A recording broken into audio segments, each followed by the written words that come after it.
तो है फ्रेंड्स, आज बहुत ही मस्त वीडियो लेकर के आया हूँ जिसमें 5 मिनट के अंदर मैं काफ़ी इन्फॉर्मेशन आपको दे दूँगा। आपके पास जो मेमोरी का कॉन्सेप्ट होगा, जो हम जब भी हम कॉलेज में पढ़ने जाते हैं तो हमें main memory, primary memory, cache memory, secondary memory, ये पढ़ने का हमारे सिलेबस में टॉपिक होता है। तो बहुत सारे लोग हैं जो बुक को पढ़ते हैं लेकिन उन्हें समझ में नहीं आता। मैं भी स्टूडेंट हूँ इंजीनियरिंग का, बट मैंने जो पढ़ा है मैं आपको वो नॉलेज दे रहा हूँ। इसे बार बार रटने की कोई ज़रूरत नहीं होती। आप यहाँ डायग्राम देख रहे हैं, तो डायग्राम आपको देखा ही दे रहा है। इसके बाद भी और भी डायग्राम है जो मैं आपको दिखा दूँगा। ईज़िली मैंने बनाया है जिससे आप एक बार पढ़ने के बाद आप इसे भूल नहीं पाएंगे। तो चलिए हम इस बात को लेकर के आगे चलते हैं कि जैसे कि हम प्राइमरी मेमोरी के बारे में पढ़ते हैं। प्राइमरी मेमोरी के अंदर जो है रैम और रोम आ जाता है। ये आपने पढ़ा होगा कि रैम रोम जो है प्राइमरी मेमोरी है। इसका जो है सीपीयू के साथ कनेक्शन होता है और सीपीयू प्राइमरी मेमोरी से वर्क करता है कुछ भी इन्फॉर्मेशन लेकर के। रैम जो होती है वोलेटाइल होती है। इसके अंदर कोई भी इन्फॉर्मेशन तभी तक रहती है जब तक पावर ऑन है। पावर ऑफ होते ही वो सारी जो इन्फॉर्मेशन होती है वो इरेज हो जाती है। रैम, तो रैम की जो भी चीज़ होती है वो वोलेटाइल होती है, बट जो रोम होता है वो नॉन वोलेटाइल होता है।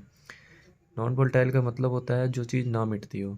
पावर ऑफ हो ऑन हो कोई फ़र्क नहीं पड़ता है, इसके अंदर जो भी इन्फॉर्मेशन होगी वो मिटने वाली नहीं होती है।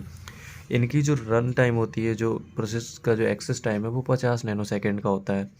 प्राइमरी मेमोरी काफ़ी फास्ट मेमोरी होती है और काफ़ी ज़्यादा लाइटर होती है और एनर्जी कम कंज्यूम करती है। ये सब तो आपने पढ़ लिया होगा, थ्योरी है पढ़ ली होगी, बट मैं इस कंसेप्ट बताने का चाह रहा हूँ कि प्राइमरी मेमोरी सीपीयू के साथ कनेक्ट होती है।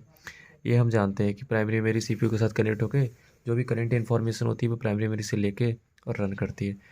और रैम रोम का तो अभी मैंने आपको बता ही दिया। उसके आगे चलते हैं हम जो है, देखिए यहाँ पर प्राइमरी मेमोरी, फिर हम कैश मेमोरी के बारे में पढ़ते हैं। कैच लिखा है बट इसका प्रोनाउंसिएशन कैश होता है।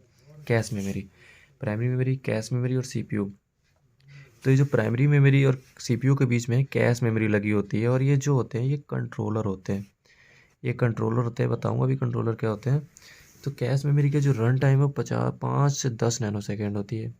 ये मैंने बुक से देख के नहीं बनाया है, मुझे पता था इसलिए बनाया मैंने। 5 से 10 नैनो सेकेंड होती है इसकी रन टाइम। तो सीपीयू के और प्राइमरी मेमोरी के पास जो है कैश मेमोरी लगा हुआ होता है, जिसके कारण जब देखते हैं आपकी किसी किसी का कंप्यूटर लैपटॉप जो होता है काफ़ी ज़्यादा फास्ट वर्क करता है, क्योंकि उसमें कैश मेमोरी लगी होती है। इसका जो एक्सेस टाइम बहुत बहुत ज़्यादा होता है, बहुत जल्दी किसी भी चीज़ को एक्सेस कर देता है। इसीलिए सीपीयू को जब भी इंफॉर्मेशन लेनी होती है तो वो कैश मेमोरी से लेता है। कैश मेमोरी प्राइमरी मेमोरी से लेता है। प्राइमरी मेमोरी में से जैसे कि सीपीयू को इन्फॉर्मेशन चाहिए, उसे ए चाहिए। अगर ए कैश मेमोरी के पास है तो वो इसको सप्लाई कर देगा। अगर इसके पास नहीं है तो वो प्राइमरी मेमोरी के पास जाएगा और उससे ए लेगा, और ये लेने का काम करता है कंट्रोलर के द्वारा। ये इसमें कंट्रोलर लगे होते हैं। कैश मेमोरी का कंट्रोलर प्राइमरी मेमोरी से कहेगा कि हमें ए चाहिए, ए जो इन्फॉर्मेशन है वो चाहिए। प्राइमरी मेमोरी का कंट्रोलर जो होगा वो उसमें उसको कैश मेमोरी को भेज देगा और कैश फिर इसको सीपीयू को भेज देगा। तो इस तरीके से इन्फॉर्मेशन का एक्सचेंज होता है। जो कैश मेमोरी के पास है तो सीपीयू को देगा, नहीं है तो प्राइमरी मेमोरी से लेके दे देता है।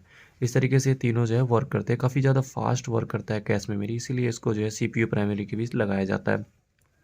अब आगे चल के आते हैं कि देखते हैं हम सेकेंडरी मेमोरी। सेकेंडरी मेमोरी भी आपने सुनी होगी, हार्ड डिस्क हो जाती है, वो सेकेंडरी मेमोरी है।